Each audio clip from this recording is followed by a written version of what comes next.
I never wanted to go on that stupid hike in the first place. Yet there I was, allegedly enjoying nature and getting healthy exercise while hiking from cabin to cabin in the Norwegian mountains with the devil spawn otherwise known as my class. Woohoo, right? For a misanthropic misfit like myself, it was a nightmare.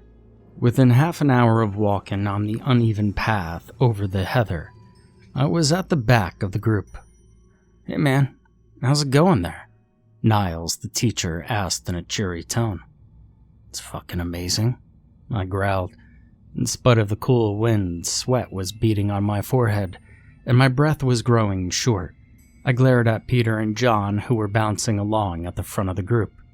Of course, the most popular guys in my class would also be the best hikers. They're a bunch of assholes. "So, Anders, do you go hiking often?" "Do I go hiking often?" I said. Look at me, Teach. Do I look like I fucking go hiking often?" I gestured to my pudgy body, glaring at him. Clearly flustered, he changed the topic. "Well then, what do you like to do?" "Computer stuff," I answered curtly. "So, is this temporary, or are you gonna try to make awkward small talk the whole time?" Well, I didn't think it was awkward." Blessed silence followed. Peter and John were out of sight. Damn soccer players and their mutant lungs. And I took the opportunity to take in the scenery. Misshapen, warped birch trees were scattered over the alternating yellow grass and purple heather, the occasional huckleberry peeking out.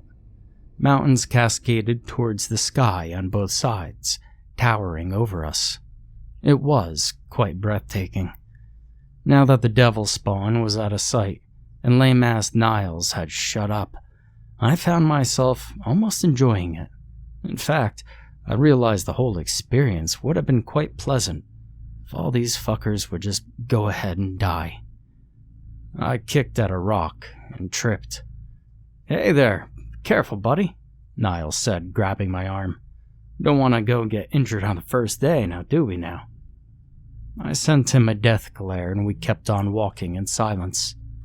By the end of the third day, I was not just at the rear, but pretty much in a whole other hiking party than the rest of my class. My body ached from the strain, and Niles had long ago abandoned any attempt at small talk. When the last cabin was finally within eyeshot, the sun had disappeared behind the mountains, and we were hiking by that gloomy blue half-light that lingers after the northern sunsets. The cabin loomed in the distance.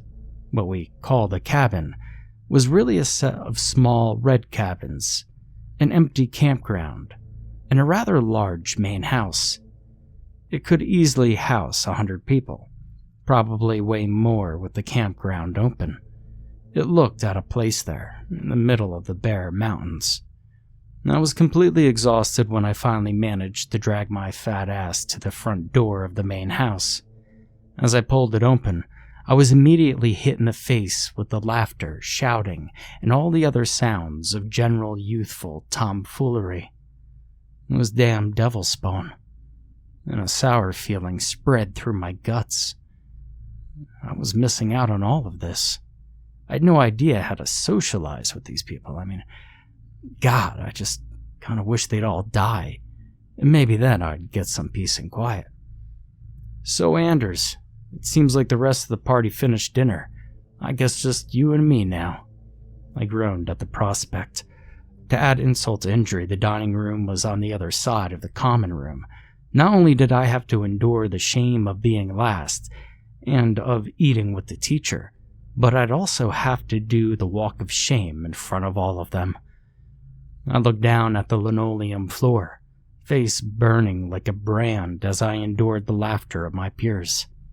They were clever enough to not directly mock me, not directly laugh at me, but I knew what they were thinking.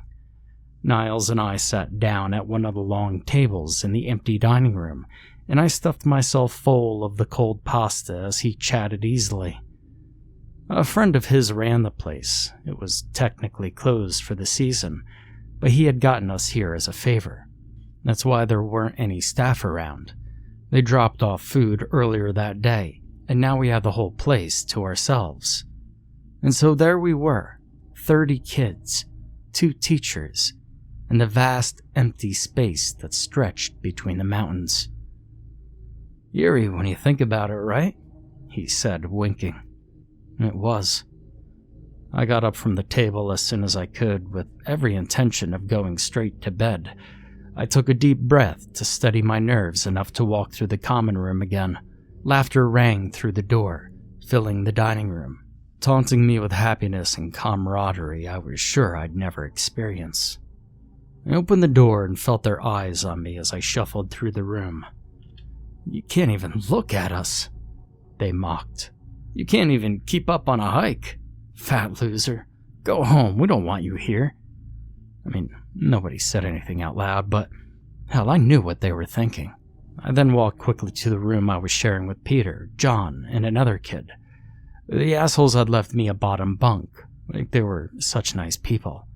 Probably too scared to sleep below Fatty, I thought bitterly, glaring at the pine bunk. They probably laughed about it too. I wanted to be in bed, asleep, or believably pretending to be when they got here. They didn't need to see my pudgy, pale tummy or smell the sweat that had permeated all my clothes. And anyway, the place was completely outside cell range. Without my trusty internet, I had little to live for, let alone stay awake for. And so I curled under the duvet, and the exhaustion drowned out my usual self-deprecating internal monologue. I was asleep in minutes. I woke up in a panic in the middle of the night. The room was pitch black, and I just knew someone was standing over my bed, looking at me. My heart was pounding in my throat as I lay there for what felt like hours. Nothing happened. Of course nothing happened. I tried to tell myself. I was being silly. I was safe.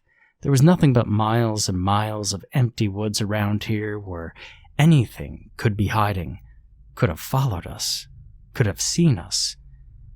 Defenseless, alone. No, you're safe. Don't be silly. Now, how the hell they had made the room this dark? Was there a crack in the curtain? The red lamp on an appliance? I wanted to turn on the light to see what was there, but I didn't want to wake up the others. I guess I was more scared of their taunting eyes than I was of the crazy axe-murderer that definitely was in the room. As sort of a compromise, I decided to go to the bathroom. I sat up, swung my legs off the side of the bed, and felt around for my shoes. I snuck out of the door and flicked the switch in the hallway, and glanced back into the room. Nothing there, of course. I just had to make sure. I padded down the hallway, the ugly red wall-to-wall carpet muffling the sounds of my steps. I shuddered as I opened the bathroom door. It was freezing. Some idiot had left the window open. I did my business and shuffled over to the window to close it while rubbing my arms with my hands. And I stretched an arm to grab the handle. And I froze. I had caught a glimpse of the night sky, and I had seen... well, it couldn't be. Not this far south, right? It could be, of course, but really? That light green light spreading across the starry sky. It was the first time I saw them. The Northern Lights. Exhilarated, I bounced down the hallway and snuck into the dark room. I grabbed a coat and my phone, and was halfway out the door before I thought to wake up the others. I was sure they'd love to see the lights as much as I would. Screw 'em. Not like they'd wake me up if the tables were turned. The grass crunched as I walked across it, the frost that now covered the ground glittering in the strange green light from the sky. A green blob stretched across the darkness, flickering slightly, as if there was a strong wind up there. The lights weren't particularly strong or defined, but undeniable. I don't know anything else that could turn the night sky green like that. The fear I had felt when I woke up had drained from my body, and I was mesmerized by the pure beauty of the natural show. I stood there for hours, not moving until my whole body started shaking violently, and I realized that I was in danger of hypothermia. Reluctantly, I shuffled back inside. My eyes had adjusted to the darkness outside, so I snuck down the hallway without turning the lights on. I didn't want the grim fluorescent light burning out the beautiful memory of the aurora. The little light on my phone was enough to identify my room. I paused outside the door, sighing, and quickly slipped inside. I curled up under the warm duvet and quickly fell asleep. I woke up, stretched my arms over my head, and yawned loudly. I groped around the floor for my phone and closed one eye as the bright screen blinded me. 10:37. Immediately, I was wide awake. Shit. Breakfast at 7:30. Hiking by 8:30. Why the hell had nobody woken me up? I jumped out of bed, almost hitting my head on the bunk above me in the darkness. The blinds were down, the room dark. I flipped the switch on the wall, but nothing happened. I groped around for my clothes, getting my head stuck in the sleeve of my sweater in the rush. I opened the door. The corridor was dark too, the place dead quiet. A chill ran down my spine. Had they left me behind? As a prank? No, Niles would have never agreed to that. Would he? I pictured his flustered face as I shut down his every attempt at small talk. Maybe he would. A slow burn of worry started in my gut as I thought of the miles and miles of empty wilderness surrounding me. All that empty space. The long, lonely road. The road. Yeah, someone would have to come to get me. I wouldn't have to hike anymore. Maybe this was all for the best. Or maybe they had just canceled the hike and all the kids were in the dining room now. I set off to find people or food, but preferably both. The common room and the dining room were both empty. They looked so much bigger today when it was just me and them. Breakfast was clearly over, but I was hungry.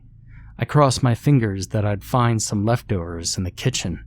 I pushed open the door with the staff-only sign, shuffled across the linoleum floor and opened the fridge. A big smile spread across my face as I took in the sight in front of me. Is there anything more beautiful than a fully stocked fridge? So I made myself a sandwich and munched on it while trying to decide what to do next. When I went to make the second one, I realized that there was really too much food left over. This was enough food to feed 30 kids and then some. Hadn't anyone else eaten? And the uneasy feeling came back. Why would they have left without food? Had something happened? Again, the image of the vast heather, the lonely road, the cabin that looked like it had been copy-pasted into the wilderness. Anything could be hiding out there. In the mountains, in the rooms. Oh yeah. The rooms. There were so many empty rooms, empty cabins, closed doors with God knows what behind them. I should have checked the rooms. Why hadn't that been my first move? And then panic spread again, and I knew I had to do something before I was completely paralyzed by it. I took a deep breath, got to my feet, and left the kitchen. My footsteps rang through the cavernous dining room. My heart was pounding in my throat when I snuck down the long hallway, past door after door. The only light was seeped in from the window at the far end. The gloomy sky outside did little to provide light, and less to assuage my fears. I stopped in front of my room. It felt like a safe place to start. I pushed the handle and the door slid open without a sound. The blinds kept the room completely dark, and I crossed the room in 2 long strides and groped around for the string. I tugged at it and jumped slightly as the sound of the curtain rolling up rang through the room. I turned around, and to my great surprise, found Peter sleeping peacefully in his bed. Relief flooded through me. I wasn't alone. "Peter," I croaked. I cleared my throat. "Peter," I repeated a little louder. No response. I stared at him, wondering why he was still there. It made no sense, and, well, he looked oddly still. I took a step toward him. "Peter," I whispered, heart pounding in my throat. I reached out, grabbed his arm under the covers, and shook. No response. He seemed totally dead. And then the thought hit me like a ton of bricks. Dead? No, there's no way. Absolutely not. I forced my shaking hand towards his neck for a pulse. My fingertips made contact with his icy skin, and I knew. He must have been dead for hours. My knees buckled underneath me, and I crashed to the floor. Peter was dead. He was just laying there. He had been laying there for hours, right next to me, and I had walked in and out of the room. I had eaten breakfast. I had slept there, right next to his corpse. Oh, God. I vomited. I scrambled to my feet. I needed to get out of the tomb. I steadied myself on the upper bunk and jumped back in shock when I saw John, just as still as Peter, in his bunk. I stretched the shaking arm out. I had to make sure. I shuddered as my fingers met his skin. He was as cold and dead as Peter. And slowly I turned around, and I screamed as I looked right into Jacob's open eyes. His dead, cold stare buried into me, and I started backing away.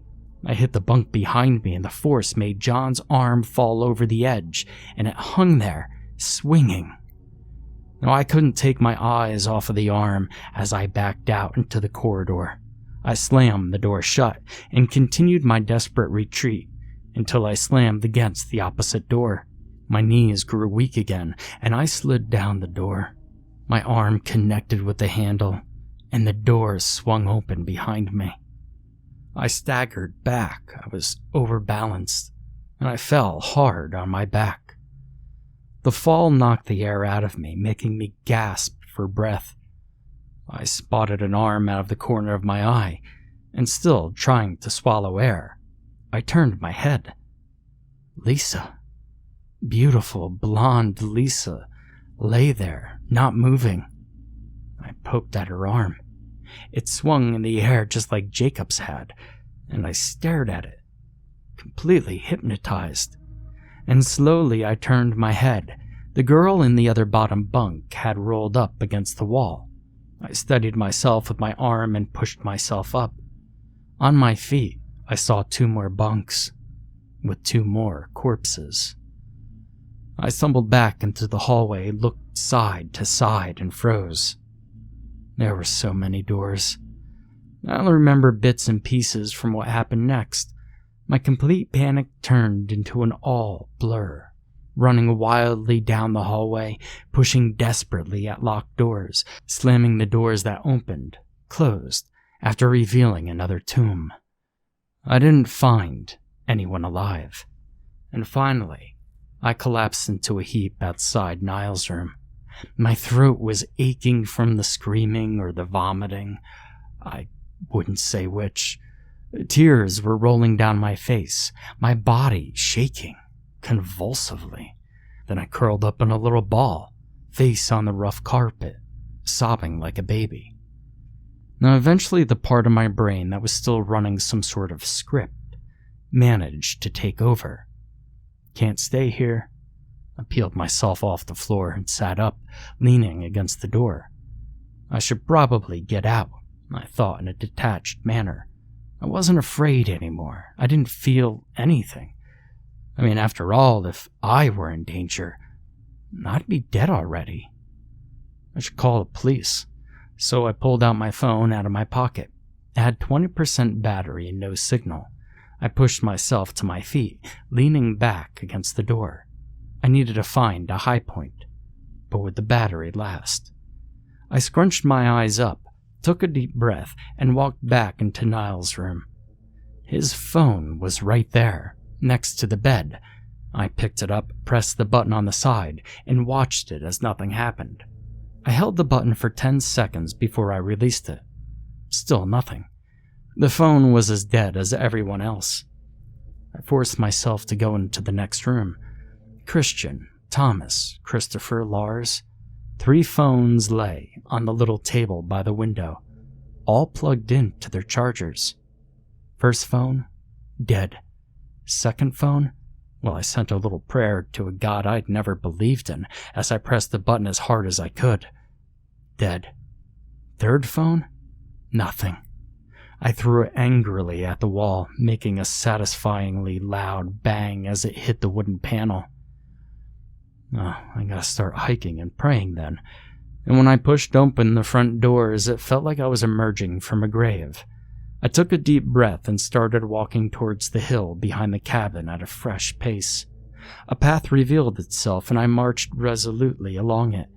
It twisted up the hill and it had to, lead me to a signal.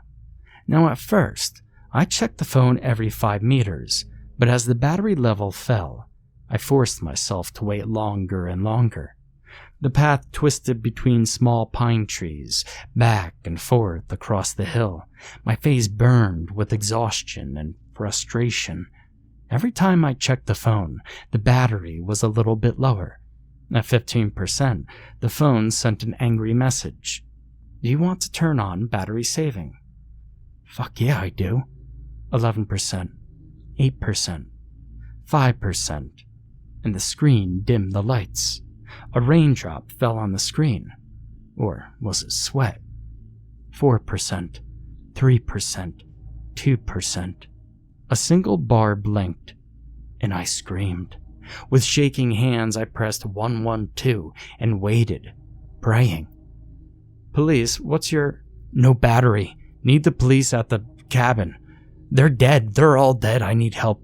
Please. The line went oddly quiet, and I lowered my hand to see the black screen.